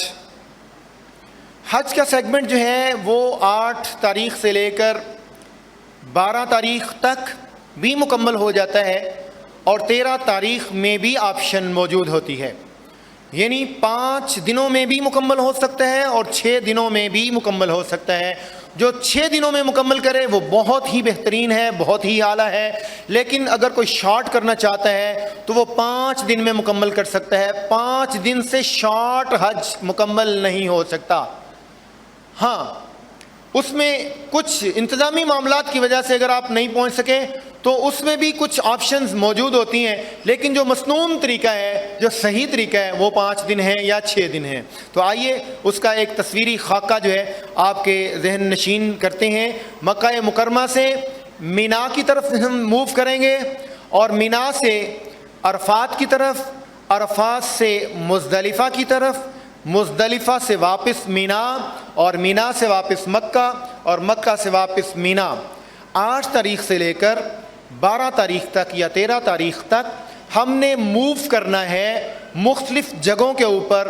تمام حجاج کرام نے، تمام لوگوں نے ایک ہی لباس میں، ایک ہی جگہ پر، ایک ہی وقت میں، ایک ہی ترانے کے ساتھ رب تعالیٰ سے معافیاں مانگتے ہوئے موو کرنا ہے۔ تو آئیے ہم آغاز کرتے ہیں 8 ذو الحجہ۔ حج کا یہ پہلا دن ہے، حج کا پہلا دن ہے، اور اس سے پہلے اپنے آپ کو جو ہے وہ ذہنی طور پر وہی بات کہ جس نے اپنے اوپر حج کو فرض کیا، فلا رفث ولا فسوق ولا جدال فی الحج، 8 ذوالحج سے دوبارہ احرام کی پابندیاں شروع ہوں گی، اور ان پابندیوں کے بیچ میں انسان کی نیت کے اندر، انسان کی نظر کے اندر حیا ہونی چاہیے، اس کے دماغ کے اندر فحاشی اور یعنی بے حیائی کی جتنی بھی کیفیات ہیں وہ ساری کی ساری کلوز ہونی چاہیے، اور جتنا بھی فسق و فجور کے کام ہیں، فسق و فجور کے معاملات ہیں، ان کو کلوز ہونا چاہیے، وائنڈ اپ ہونا چاہیے، بالکل بند ہونا چاہیے، ولا جدال، اور جنگ و جدل نہیں ہونا چاہیے، لڑائی جھگڑا نہیں ہونا چاہیے۔ 8 ذوالحج کو مکہ مکرمہ میں اپنی رہائش گاہ سے حج کے لیے احرام باندھنا ہے۔ چونکہ یہ اس سال ایک کلسٹر سسٹم کے تحت حجاج کرام حج کر رہے ہیں، اس سے پہلے پرائیویٹ لمیٹڈ کمپنیاں خود اس کو آپریٹ کرتی تھیں، اور وہاں پہ معلم کے ساتھ، سعودی حکومت کے ساتھ مینا، مزدلفہ، عرفات کے اندر جو ہے وہ معلم انتظام و انصرام کرتا تھا۔ اب بھی وہ معلم ہی انتظام و انصرام کریں گے۔ ہمارے ٹریول ایجنٹس پاکستان کے جتنے بھی ہیں، اس سال اس قدر انہوں نے بالکل چینج کر کے رکھ دیا ہے۔ اس سال ہمارے ٹریول ایجنٹس جتنے بھی پاکستان کے ہیں، یہ یہاں سے آپ کو جدہ تک بحفاظت پہنچانے کے مکلف ہیں۔ جدہ سے آگے جتنے بھی امور ہیں، وہ ٹرانسپورٹ کے ہوں، وہ ہوٹلز کے ہوں، وہ مینا، عرفات، مزدلفہ میں ہوں، وہاں پہ کھانے کے ہوں، وہاں پہ بجلی کا انتظام و انصرام، وہاں پہ ٹرانسپورٹ کا انتظام و انصرام، وہ تمام کا تمام سعودی گورنمنٹ کے ذمے ہے، معلم کے ذمے ہے۔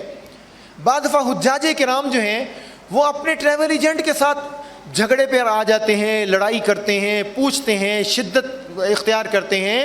تو اپنے آپ کو اپلائیڈ رکھیں، اپنے آپ کو نرم رکھیں، اپنے آپ کو اس قدر، آپ چونکہ رب کے مہمان بننے جا رہے ہیں نا، تو پہلے میں نے کہا قدم قدم پر آزمائشیں بھی آئیں گی، کبھی انتظامی معاملات میں خرابی کی کوئی صورت پیدا ہو گئی، آپ کی ٹرانسپورٹ نے آنا تھا 10 بجے، وہ 10 بجے نہیں پہنچ سکا، 11 بجے آ رہا ہے، 1 گھنٹہ لیٹ، 12 بجے آ رہا ہے، 2 گھنٹہ لیٹ۔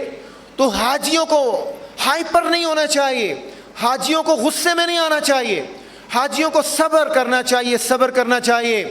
اور حجاج کرام بعض دفعہ کہتے ہیں جی یہ ہم کیوں صبر کریں، ہم نے پیسے پے کیے ہوئے ہیں۔ بھائی پیسے پے کرنے کے بعد بھی بعض دفعہ آپ پیمنٹ ادا کرنے کے بعد بھی مجبور ہوتے ہیں، آپ کے ہاتھ میں کوئی چیز نہیں ہوتی، معلم آپ کی بات سن نہیں رہا ہوتا بر وقت۔ اور دوسری بات یہ ہے، ہمارے اپنے گھر کے اندر ہم نے کوئی انتظام و انصرام کرنا ہو 100 بندے کا، شادی بیاہ ہو، کوئی منگنی ہو، کوئی فنکشن ہو، 100-200 بندے کا انتظام و انصرام کرنا ہو، ہمارے بعض دفعہ اوسان خطا ہو جاتے ہیں، ہمارے معاملات کے اندر اس قدر وہ خرابی ہو جاتی ہے، بلڈ پریشر کے مسائل بڑھ جاتے ہیں کہ بھئی یہ مسئلہ نہیں ہوا، یہ مسئلہ نہیں ہوا، تو وہاں پہ 1000-2000 نہیں، 1,00,000-2,00,000 نہیں، 25 سے 30 لاکھ عازمین حج، 25 سے 30 لاکھ بندہ، اور یہ کوئی معمولی فگر نہیں ہے۔ 1 لاکھ فگر جو ہے وہ بڑی فگر ہوتی ہے، 25 سے 30 لاکھ بندہ بیک وقت ایک ہی میدان کے بیچ میں جا رہا ہوتا ہے، ایک ہی طرف جا رہا ہوتا ہے۔ اگر آپ کی ٹرانسپورٹ، آپ کا معلم، آپ کے کھانے کے مسائل، آپ کے ٹینٹ کے مسائل، آپ کی بجلی، آپ کا پانی، آپ کے ٹوائلٹس، وہاں پہ مسائل پیدا ہوتے ہیں، تو اس میں آپ کی طرف سے آپ کے یہ جتنے بھی ٹریول ایجنٹ ہیں، یہ آپ کو سہولیات میسر کرنے کے مکلف تو ہوتے ہیں، لیکن بعض دفعہ ان کے ہاتھ میں بھی کچھ نہیں ہوتا، ان کے ہاتھ میں بھی کچھ نہیں ہوتا۔ تو اس لیے صبر اور تحمل کے ساتھ اپنے آپ کو اس مرحلے کے اوپر رکھیں کہ آپ نے ہائپر نہیں ہونا، آپ نے اپنی عبادات کو ضائع نہیں کرنا۔ شیطان ضائع کروانے کی کوشش کرے گا، بار بار آپ کو اس کے بیچ میں آپ کے ذہن کے اندر وسوسے ڈالے گا کہ ہم نے اتنے پیسے دیے ہوئے، ہم نے 20 لاکھ دیا، ہم نے 10 لاکھ دیا، ہم نے 30 لاکھ دیا، ہم نے اتنے پیسے دیے، ہم یہاں پہ ذلیل ہو رہے ہیں۔ اور یہ لفظ جو ہے معذرت کے ساتھ بعض حاجی اپنی زبان سے کہتے ہیں ہم یہاں پہ ذلیل ہو رہے ہیں، یہ حاجی کبھی وہاں پہ ذلیل نہیں ہوتا۔ یہ لفظ انتہائی غلط لفظ ہے کہ ہم یہاں پہ ذلیل ہو رہے ہیں۔ حاجی وہاں پہ اللہ کا مہمان ہوتا ہے، اپنے آپ کو خود ہی ڈی گریڈ کر رہا ہوتا ہے کہ ہم یہاں پہ ذلیل ہو رہے ہیں، نہیں، انتظامی مسئلہ ہے۔ 10-20 لاکھ بندہ ہے، 25-30 لاکھ بندہ ہے، اس کے بیچ میں اگر کسی کا مسئلہ ہے تو اس کو صبر اور تحمل کے ساتھ برداشت کریں۔ اپنے آپ کو جو ہے، یہی تو صبر کرنے کی کیفیات ہیں۔ 8 ذوالحج کو, حج کا یہ پہلا دن ہے. اور اگر آپ کا ٹریول ایجنٹ, آپ کا معلم, آپ کا مکتب کا جو نگہبان ہے وہ کہتے ہیں کہ 8 کی بجائے آپ 7 کی رات کو نکلیں گے, تو اس کے ساتھ جھگڑا کرنے کی ضرورت نہیں ہے. آپ جس مقام پہ جا رہے ہیں, آپ کو مکہ کے ہوٹل سے نکال کر وہ مینا میں لے کر جا رہے ہیں, اور مینا, مزدلفہ, عرفات, مشاعر, مشعر الحرام, یہ جتنے بھی میدان ہیں یہ کوئی عام میدان نہیں ہے, یہ رحمتوں کے میدان ہیں, برکتوں کے میدان ہیں. ان میدانوں کے اندر رب تعالیٰ حاجیوں کو دیکھنا چاہتا ہے, شاہ و گدا کو دیکھنا چاہتا ہے کہ شاہ و گدا ایک ہی لباس کے اندر, ایک ہی 2 چادروں کے اندر یہ میرے سامنے آ گئے ہیں اور مجھ سے کیا مانگ رہے ہیں. رب تعالیٰ آپ کو اگر 6 تاریخ کو بھی آپ کا کوئی معلم نکال لے تو نکل جائیں, کوئی بات نہیں ہے. وہاں پہ ٹینٹ لگے ہوئے ہیں, وہاں پہ AC لگے ہوئے ہیں, وہاں پہ پنکھے لگے ہوئے ہیں, آپ کا انتظام و انصرام موجود ہوگا. لڑائی جھگڑا کرنے کی ضرورت نہیں ہے. 8 تاریخ کو جو یہ آپ کے سامنے جو طریقہ رکھا جا رہا ہے, یہ اللہ کے پیغمبر صلی اللہ علیہ وآلہ وسلم کی سنت کے قریب طریقہ ہے. اگر اس سے لیٹ بھی آپ جاتے ہیں تو کوئی حرج والی بات نہیں ہے. اپنی رہائش گاہ سے حج کے لیے احرام باندھ رہے ہیں, احرام باندھنے سے پہلے لبیک حجن کہہ کر حج کی نیت کرنی ہے. احرام باندھنے کے بعد بلند آواز سے تلبیہ کہنا ہے اور ایک بار یہ الفاظ ادا کرنے ہیں, اللہم ھذہ حجۃ لا ریاء فیہا ولا سمعہ. اے اللہ میرے اس حج سے نہ دکھاوا مقصود ہے نہ شہرت مطلوب ہے, اے اللہ اپنی بارگاہ میں اس کو قبول فرما. مصروفیات کیا ہیں؟ وادی مینا میں 5 نمازیں ادا کرنی ہیں اور رات کا قیام ہے. مینا میں پہنچ کر 5 نمازیں ادا کرنی ہیں, اور اگر آپ کی 5 کی بجائے 6 نمازیں ہو جاتی ہیں, یعنی آپ اس سے پہلے 7 تاریخ کو چلے جاتے ہیں, 7 نمازیں ہو جاتی ہیں, 8 ہو جاتی ہیں, 9 ہو جاتی ہیں, کوئی حرج اور گناہ نہیں ہے, بلکہ آپ کے اعمال کے اندر اضافہ ہی ہو سکتا ہے, اس کے ساتھ کوئی کمی واقع نہیں ہوگی. 5 نمازیں پڑھنی ہیں. احرام باندھنے کے بعد بعد نماز ظہر تلبیہ کہتے ہوئے وادی مینا پہنچنا چاہیے. مکہ سے وادی مینا, اور کرنے والے کام کیا ہیں؟ نماز ظہر سے پہلے مینا پہنچنا ہے, لیکن اگر نہیں پہنچ پائے تو کوئی حرج اور دم نہیں ہے. مینا میں 5 نمازیں ظہر, عصر, مغرب, عشاء, اور اگلے دن فجر کی نماز بھی ادا کرنی ہے. حاجی مینا میں پہنچتے ہیں تو مینا میں پہنچ کر ایک بہت بڑا وہاں پہ جھگڑا شروع ہو جاتا ہے, اور یہ جھگڑا بھی جو ہے جہالت کے اوپر مبنی ہے, اس کی نہیں ہونا چاہیے. یہ آپس میں اختلافات کو ہوا دینے کی کوشش بعض لوگ کر لیتے ہیں وہاں پہ, یہ نہیں ہونی چاہیے. مینا پہ پہنچ کر سب سے اہم مسئلہ یہ ہوتا ہے کہ اب خیموں میں پہنچ کر نماز کون سی ادا کرنی ہے, نماز قصر ادا کرنی ہے یا پوری نماز ادا کرنی ہے.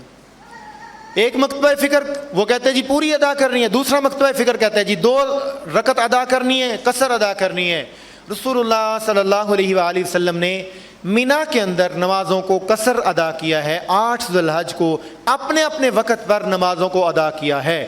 اگر آپ چاہتے ہیں کہ نہیں میرا دل نہیں مانتا, میں 2 کی بجائے پوری نماز ادا کروں گا, آپ پوری نماز کو ادا کر لیں, لیکن سنت یہ ہے کہ رسول اللہ صلی اللہ علیہ وآلہ وسلم نے مینا کے اندر پہلے دن 8 ذوالحج کو اپنے اپنے وقت پر ظہر کے وقت ظہر کی نماز قصر ادا کی ہے, عصر کے وقت عصر کی نماز قصر ادا کی ہے 2 رکعت, مغرب کے وقت مغرب کی نماز, اور عشاء کے وقت قصر نماز عشاء کی اپنے وقت کے مطابق, اور اگلے دن فجر کی نماز اپنے وقت کے مطابق اس کو ادا کیا ہے.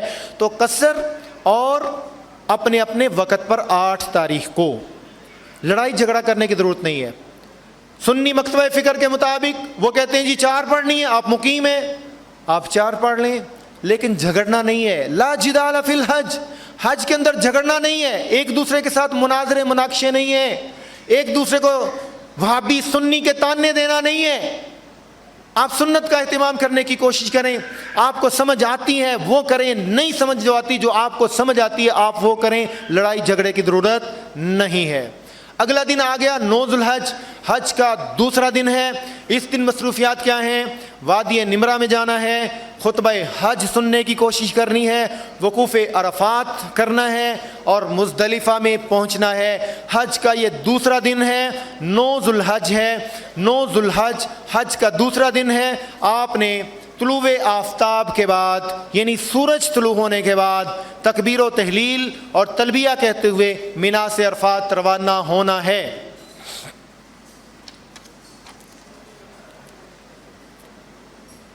مینا سے عرفات میں راستے میں مسجد نمرہ آئے گی، جس مسجد میں خطبہ حج ہوتا ہے۔ خطبہ حج اگر آپ کو میسر ہو جائے، وہاں پہ آپ کو جگہ مل جائے، آپ بر وقت وہاں پہ پہنچ جائیں، ویل اینڈ گڈ، بہت اچھی بات ہے۔ لیکن اگر آپ وہاں پہ نہیں پہنچ سکے اور ظہر کے وقت کے قریب آپ وہاں پہ میدان عرفات میں پہنچ گئے ہیں، کسی خیمے میں پہنچ گئے ہیں، اپنے میدان عرفات میں پہنچ گئے ہیں، وہاں پہ پہنچنے کے بعد آپ نے ظہر اور عصر کی نمازوں کو اکٹھا ادا کرنا ہے اور قصر ادا کرنا ہے، اور عرفات پہنچ کر باجماعت ظہر اور عصر ادا کرنی ہے۔ باجماعت ادا کرنے کی کوشش کریں نماز۔ ایک نماز اکیلا جو ادا کرتا ہے انسان، اس کو ایک نماز کا ثواب ہوتا ہے، اور جو باجماعت ادا کرتے ہیں اس کو 27 یا 25 نمازوں کا ثواب ہوتا ہے۔ لہذا اکیلا پڑھنے کی بجائے جماعت کے ساتھ پڑھیں۔ اگر وہ 2 رکعت پڑھ رہا ہے 2 رکعت پڑھیں، اگر وہ 4 رکعت پڑھ رہا ہے 4 پڑھ لیں۔ جس قدر بھی آپ کو آسودگی ہے، جس قدر بھی آپ کو آسانی ہے، میں پھر کہتا ہوں وہاں پہ لڑائی جھگڑا کرنے کی ضرورت نہیں ہوتی۔ عرفات پہنچ کر آپ نمازوں کو ادا کریں۔ وقوف عرفات کے دوران اصل کام دعائیں مانگنا ہے، ذکر اذکار میں مشغول رہنا ہے۔ ظہر کے وقت ہی آپ نے ظہر کے وقت ہی عصر کی نماز کو بھی ادا کر لیا۔ یہ وہ دن ہے جس کو دعاؤں کا دن کہا جاتا ہے۔ اس دن میں یہ دعا اللہ کے پیغمبر صلی اللہ علیہ وسلم نے کثرت کے ساتھ کی ہے، لا الہ الا اللہ وحدہ لا شریک لہ لہ الملک ولہ الحمد وہو علی کل شیء قدیر۔ اور یہی وہ وقت ہے جب آپ نے اپنی ڈائری کے بیچ میں دعاؤں کو لکھا ہوگا۔ میری بہن نے کہا تھا، میری بھتیجی نے کہا تھا، میرے بھائی نے کہا تھا، میرے والد نے کہا تھا، میرے دوست نے کہا تھا، میری سہیلی نے کہا تھا، میرے کولیگ نے کہا تھا، میرے آفس کے ساتھی نے کہا تھا، میرے معاشرت کے وہ فلاں فلاں بھائی نے کہا تھا، مسجد کے نمازی نے کہا تھا، میرے لیے یہ دعا کرنی ہے، میرے لیے یہ دعا کرنی ہے۔ آج اصل کام عرفات کے دن میدان عرفات میں آپ کا اصل کام حاجیوں کا مسلسل دعائیں کرنا ہے، اور یہ دعائیں جو ہیں اس قدر ان کی اہمیت ہے، رب تعالیٰ نے دونوں نمازوں کو اکٹھا کر دیا۔ ظہر کے وقت ہی عصر کی نماز کو بھی ادا کر لینا ہے، اور ظہر سے لے کر شام تک آپ نے مسلسل دعاؤں کے اندر مصروف رہنا ہے۔ اور یہ ایسا قیمتی دن ہے، ایسا یہ خوبصورت دن ہے، ایسا مبارک دن ہے۔ اس دن رب تعالیٰ آسمان دنیا پر آتے ہیں، کما یلیق بشانہ، جیسے اس کی شان کے لائق ہے۔ آسمان دنیا کے اوپر آ کر رب تعالیٰ اہل عرفات کے اوپر جو عرفات کے میدان میں ہیں، شاہ و گدا ہیں، امیر و فقیر ہیں، غریب ہیں، ایک جیسے لباس میں ایک جیسا ترانہ لبیک اللہم لبیک اپنی صداؤں کو بلند کر رہے ہیں۔ رب تعالیٰ آسمان دنیا پہ آ کے جھانکتے ہیں، اور جھانکنے کے بعد ان کے اوپر خوش ہوتے ہیں، اور آسمان سے فرشتوں کا نازل فرماتے ہیں، اور فرشتے حاجی کے کندھوں کے اوپر ہاتھ رکھ کے کہتے ہیں کہ جاؤ، اس سے پہلے سابقہ جتنے بھی گناہ ہیں تمام کے تمام کو رب تعالیٰ نے معاف کر دیا ہے۔ وَلِمَنْ شَفَعْتُمْ بِهِ، اور جن کے لیے تم دعائیں مانگ رہے ہو رب تعالیٰ ان کے حق میں بھی تمہاری دعاؤں کو قبول فرما رہے ہیں۔ اس سے پچھلے تمام گناہوں کا کفارہ ہو گیا، اس سے پچھلے تمام گناہ دھل گئے۔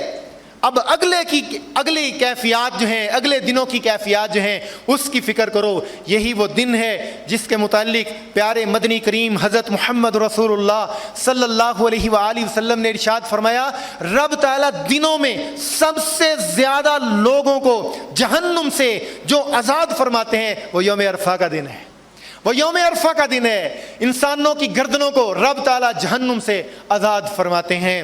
وہاں پہ دعائیں کیجئے، وہاں پہ رب تعالیٰ سے مانگیے، وہاں پہ اپنے دوست و احباب کے لیے مانگیے۔ رب تعالیٰ بڑا کریم ہے، بڑا رحیم ہے، یقین جانے۔ وہاں پہ عرفات کے اندر جو روحانی کیفیات ہوتی ہیں، جو روحانی مناظر ہوتے ہیں، مغرب سے قریب کا جو وقت ہوتا ہے، زمین و آسمان کے درمیان جتنا بھی یہ جوف ہے، جتنا بھی یہ درمیان میں گیپ ہے، جتنا بھی فاصلہ ہے، اس قدر اگر آپ کی نظر آسمان کی طرف اگر پڑے تو دیکھیے کتنی راحت ہوتی ہے، کتنی اس کے اندر روحانیت ہوتی ہے۔ رب تعالیٰ کی رحمتوں کی برکھا جو ہے وہ جوبن کے اوپر ہوتی ہے، اور یہی وہ یوم عرفہ ہے جس کے متعلق رسول اللہ صلی اللہ علیہ وآلہ وسلم نے فرمایا ہے، الحج یوم العرفہ، حج جو ہے وہ عرفہ میں حاضر ہونے کا نام ہے۔ جو انسان عرفہ کے میدان میں، عرفہ کے دن میدان عرفات کے اندر حاضر نہیں ہو سکا، اس کا حج کا رکن ادا نہیں ہوتا، اس کا حج ادا ہی نہیں ہوتا۔ اس لیے اس سے پہلے دن 8 تاریخ کو اگر کوئی مینا کے اندر مس ہو گیا، مینجمنٹ کی وجہ سے، کسی بھی انتظامی معاملے کی وجہ سے، وہ دور سے آ رہا تھا یا کسی بھی معاملات کے اندر وہ جو تھا وہ نہیں پہنچ سکا، اس کے اوپر کوئی حرج نہیں ہے۔ میدان عرفات میں وہ پہنچ گیا، میدان عرفات میں پہنچ گیا تو اس کے حج کے ارکان جو ہیں، بڑا حج کا رکن جو ہے وہ ادا ہو جاتا ہے۔ لہذا میدان عرفات کے اندر حاضر اور لازم طور پر جو ہے اس کے اندر شامل ہونا چاہیے۔ یہاں پہ ایک جو ہے بات جو ہے عرفات کی کچھ غلطیاں ہیں، وہ بھی آپ کے سامنے رکھتا ہوں۔ بعض حجاج کرام حدود عرفات کے باہر ہی پڑاؤ ڈال دیتے ہیں اور غروب آفتاب تک وہیں رہتے ہیں اور وقوف عرفات کیے بغیر ہی مزدلفہ لوٹ جاتے ہیں۔ یہ بہت بڑی غلطی ہے، اس سے حج فوت ہو جاتا ہے، اس لیے کہ حج وقوف عرفہ کا نام ہے۔ بعض لوگ وادی نمرہ میں جو مسجد نمرہ ہے اس کے اندر ہی بیٹھے رہتے ہیں، وہاں پہ پنکھے چل رہے ہیں، اے سی چل رہا ہے، وہ کہتے ہیں باہر جانے کی ضرورت نہیں ہے، یہاں پہ ٹھنڈی ہوا ہے، ٹھیک ہے، وہاں پہ بیٹھے رہتے ہیں۔ جبکہ حقیقت یہ ہے کہ وادی نمرہ، مسجد نمرہ جو ہے اس کا زیادہ حصہ وادی نمرہ کے اندر ہے، اس کا کچھ حصہ پارشل، اس کا کچھ حصہ جو ہے وہ عرفات کے اندر ہے۔ اگر آپ وادی نمرہ کے اندر بیٹھے رہے اور آپ میدان عرفات کے اندر داخل ہی نہیں ہوئے تو آپ کا حج جو ہے وہ فوت ہو جائے گا۔ مسجد نمرہ میں بیٹھنے کی بجائے آپ میدان عرفات میں آئیے، میدان عرفات میں آ کر آپ نے آپ کو وقوف کیجئے، دعائیں مانگیے۔ اور حاجی کے لیے ضروری ہے کہ وہ حدود عرفات کے اندر رہے۔ اگر رش یا کسی اور وجہ سے عرفات میں داخل نہیں ہو سکا تو غروب آفتاب سے قبل ضرور داخل ہو اور غروب آفتاب تک وہاں پہ ٹھہرا رہے۔ یہ مجبوری کی صورت میں ہے، کچھ نہ کچھ حصہ اس کا ضرور بھی ضرور نماز مغرب سے پہلے تک، سورج غروب ہونے سے پہلے تک کم از کم اس کے 15-20 منٹ جو ہے میدان عرفات کے اندر ضرور صرف ہونے چاہیے۔ اگر اس کے 10-15 منٹ میدان عرفات کے اندر بھی نہیں وہ لگا سکا، اس کا حج مکمل نہیں ہو سکتا، اس کا حج ناقص ہے، اس کے حج کے اندر نقص موجود ہے۔ بعض حاجی غروب آفتاب سے پہلے ہی عرفات سے نکل جاتے ہیں قبل از وقت، یہ نکلنا صحیح نہیں ہے۔ غروب آفتاب ہو جائے آپ اس کے بعد نکلیں، ایسا کرنا صحیح نہیں ہے، کیونکہ رسول اللہ صلی اللہ علیہ وآلہ وسلم عرفات میں اس وقت تک ٹھہرے جب تک سورج پورے طور پر غروب نہیں ہو گیا۔ اور جب سورج غروب ہو جائے، عمومی حکم ہے کہ جب سورج غروب ہو جائے تو پھر نماز مغرب کا وقت ہوتا ہے۔ حاجیوں کا کوئی بھی عمل اپنی مرضی کے مطابق نہیں ہونا چاہیے۔ حج نام ہے اللہ کے پیغمبر صلی اللہ علیہ وسلم کی اتباع اور فرمانبرداری کا۔ عمومی حکم یہ ہے کہ آپ نماز مغرب، سورج غروب ہونے کے بعد نماز مغرب ادا کریں گے، لیکن عرفات کے اندر آپ نے نماز مغرب ادا نہیں کرنی۔ کیوں نہیں کرنی؟ اس لیے کہ رسول اللہ صلی اللہ علیہ وآلہ وسلم نے نہیں کی تھی۔ آپ نے مغرب اور عشاء دونوں نمازیں جو ہیں وہ مزدلفہ میں جا کے ادا کی تھیں۔ تو حاجیوں کو غروب آفتاب تک میدان عرفات کے اندر رہنا ہے اور روحانیت کے اس منظر کو اپنی زندگی کے اندر قیمتی بنانا ہے جو غروب آفتاب سے کچھ دیر قبل جو ہے وہ مناظر ہوتے ہیں۔ بعض لوگ جبل رحمت تک پہنچنے کے لیے دوسروں کی ایذا رسانی کا باعث بنتے ہیں، یہ بھی صحیح نہیں ہے۔ میدان عرفات میں جہاں کہیں پہ بھی جگہ مل جائے وقوف کرنا چاہیے، پہاڑ کے اوپر چڑھنا اور وہاں پر جا کر نماز پڑھنا، نماز کے لیے جو ہے لوگوں کو تنگ کرنا، ان کے کندھوں کو پھلانگ کر اوپر جانا، یہ صحیح نہیں ہے۔ بعض لوگ دعا کرتے وقت جبل رحمت کی طرف منہ کرتے ہیں جبکہ ان کو قبلہ کی طرف رخ کر کے دعا مانگنی چاہیے۔ میدان عرفات کے اندر جبل رحمت ہے، اس کے پاس جانا چاہیے۔ اگر رش ہو وہاں پہ تو رش کی وجہ سے دوسروں کو تکلیف نہیں پہنچانی چاہیے۔ بعض لوگ عرفہ کے دن مخصوص جگہوں پر مٹی اور کنکریوں کا ڈھیر بناتے ہیں، ایسا کرنا بھی خلاف شرع ہے۔ 9 ذو الحج ہے، حج کا دوسرا دن ہے، عرفات کا میدان ہے، مغرب کی نماز ادا نہیں کی، آپ مغرب کی نماز ادا کریں گے مزدلفہ میں غروب آفتاب کے بعد، نماز مغرب ادا کیے بغیر سکون اور وقار کے ساتھ تلبیہ کہتے ہوئے عرفات سے مزدلفہ کے لیے روانہ ہونا ہے۔ مزدلفہ پہنچ کر مغرب اور عشاء دونوں نمازیں جمع اور قصر ادا کرنی ہیں، دونوں نمازیں قصر اور جمع ادا کرنی ہیں۔ 9 تاریخ کو دونوں نمازیں دو نمازیں ظہر اثر اکٹھی کرنی ہے اور قصر کرنی ہے، مغرب اور عشاء دونوں جمع کرنی ہے اور قصر کرنی ہے۔ یہ 9 تاریخ کے لیے لازم اور واجب ہے اگر آپ سنت کو فالو کرتے ہیں۔ اگر آپ اپنی مرضی کرتے ہیں تو اپنی مرضی آپ کرتے رہیں، اللہ تعالیٰ اس کو بھی شاید قبولیت جو ہے وہ عطا فرما دیں، لیکن بہت سی اپنی مرضی کے معاملات جو ہوتے ہیں اللہ تعالیٰ اس کو قبول نہیں فرماتے ہیں۔ رسول اللہ صلی اللہ علیہ وسلم کی سنت کو فالو کرنا چاہیے۔ مزدلفہ میں رات سو کر بسر کرنا مسنون ہے۔ یہاں پہ بھی کچھ لوگ جو ہیں وہ جا کے کہتے ہیں نہیں سونا نہیں ہے، مزدلفہ میں رات کو جو ہے وہ عبادات کرنی ہے، اللہ کو منانا ہے، اللہ کو راضی کرنا ہے۔ رسول اللہ صلی اللہ علیہ وآلہ وسلم نے رات مزدلفہ میں کھلے آسمان کے نیچے سو کر بسر کی ہے، لہذا سو کر بسر کرنا مسنون ہے۔ رات آپ نے سو کر بسر کی، اگلا دن ہے 10 ذو الحج، حج کا تیسرا دن، حج کا تیسرا دن سفر سعادت میں ہے، سفر عبادت میں ہے، ایک ہی لباس میں ہے، ایک ہی میدان میں ہے، ایک ہی ترانے کے ساتھ ایک ہی طرف منہ کیے ہوئے سب لوگ جو ہیں ایک ہی طرف جا رہے ہیں، اور یہ 10 ذو الحج ہے، حج کا تیسرا دن۔ مصروفیات کیا ہیں؟ وقوف مزدلفہ ہے، مینا میں بڑے جمرے کی رمی ہے، قربانی کرنا ہے، سر منڈوانا ہے، طواف افاضہ کے لیے مکہ جانا ہے، رات مینا میں واپس آنا ہے۔ یہ بڑا دن ہے اور اس دن مصروفیات جو ہیں وہ زیادہ ہیں، زیادہ مصروفیات کی وجہ سے آپ کو اپنے آپ کو پریپیئر کرنا ہوگا۔ نماز فجر معمول سے تھوڑا دیر پہلے ادا کر لینی چاہیے، کوئی حرج والی بات نہیں ہے۔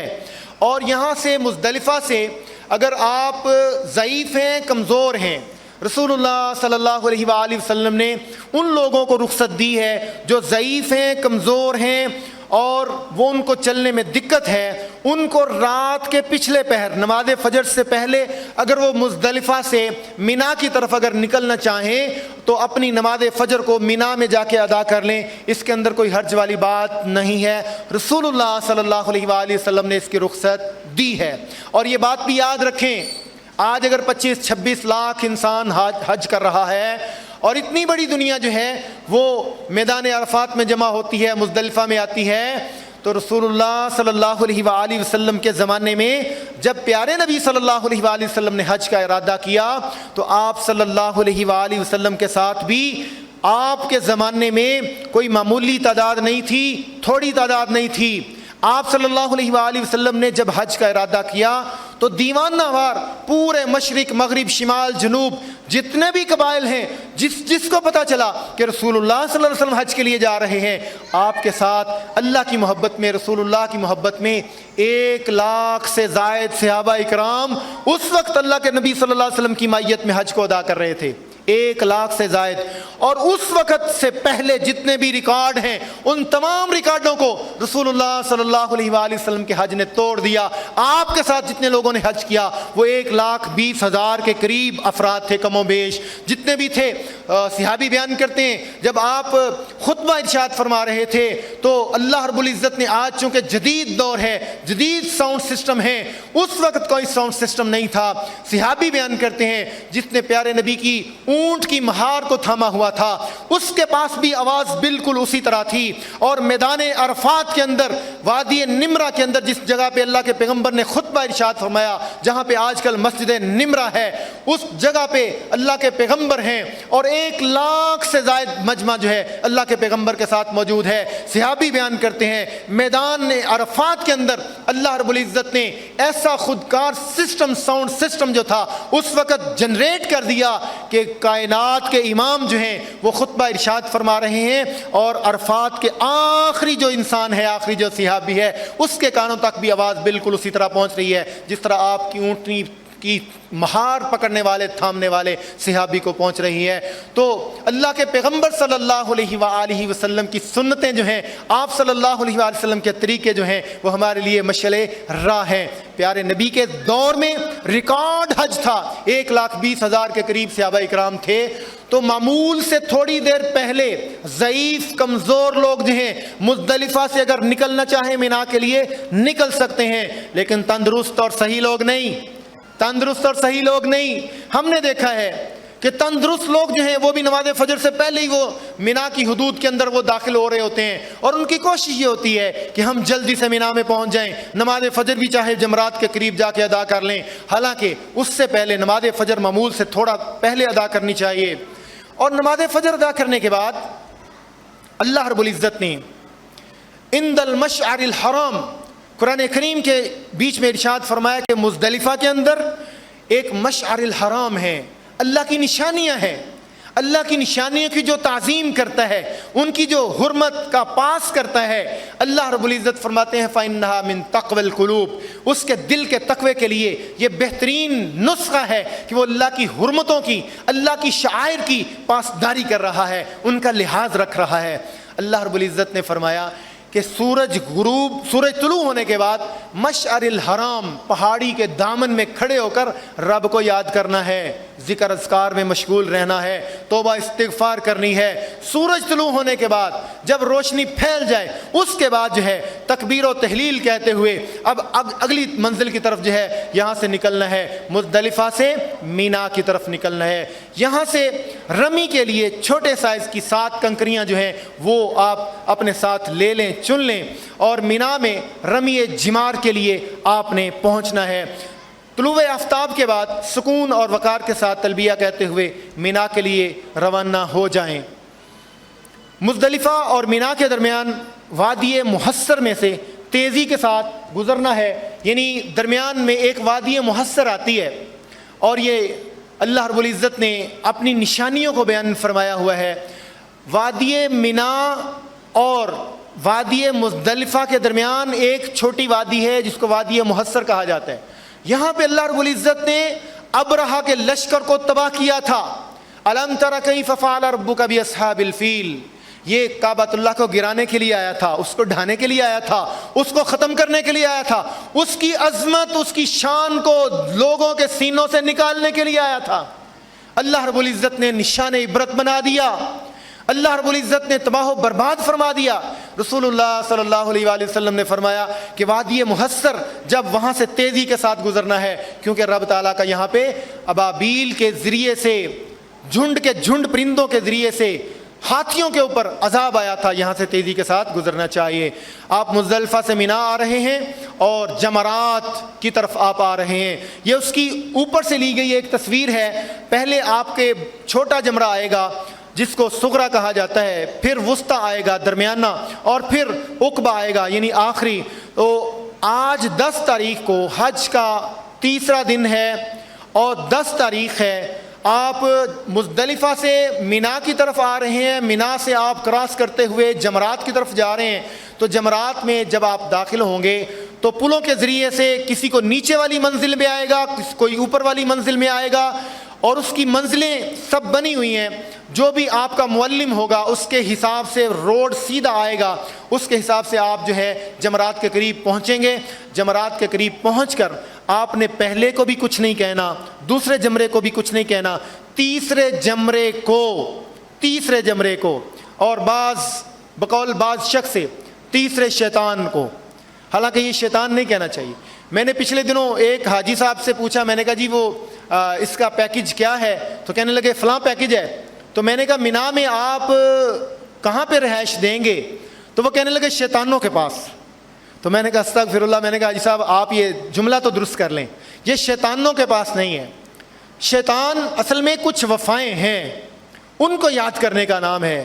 یہ اس جگہ پر جہاں پہ ہم رمی جمرات کرتے ہیں, جہاں پہ شیطان کو کنکریاں مارنے کا عمل کرتے ہیں, اس جگہ پر جب سیدنا ابراہیم علیہ السلام اپنے بیٹے کو ذبح کرنے کے لیے جا رہے تھے تو اس وقت شیطان انسانی شکل میں آیا تھا, اور اس نے آ کے سیدنا ابراہیم علیہ السلام کے سامنے آ کے کہا کہ کیا کرنے جا رہے ہو؟ اس نے کہا جی بیٹے کو ذبح کرنے جا رہا ہوں. اس نے کہا کبھی بیٹوں کو بھی ذبح کرتے ہیں؟ کبھی بیٹوں کو ذبح کرتے ہوئے کسی کو دیکھا ہے؟ تو سیدنا ابراہیم علیہ السلام واتخذ اللہ ابراہیم خلیلا, جو رب کے خلیل تھے, اللہ کے برگزیدہ تھے, چنیدہ تھے, اللہ نے محبتوں کی کمال کر دی, انتہا کر دی, اور سیدنا خلیل نے بھی انتہا کر دی.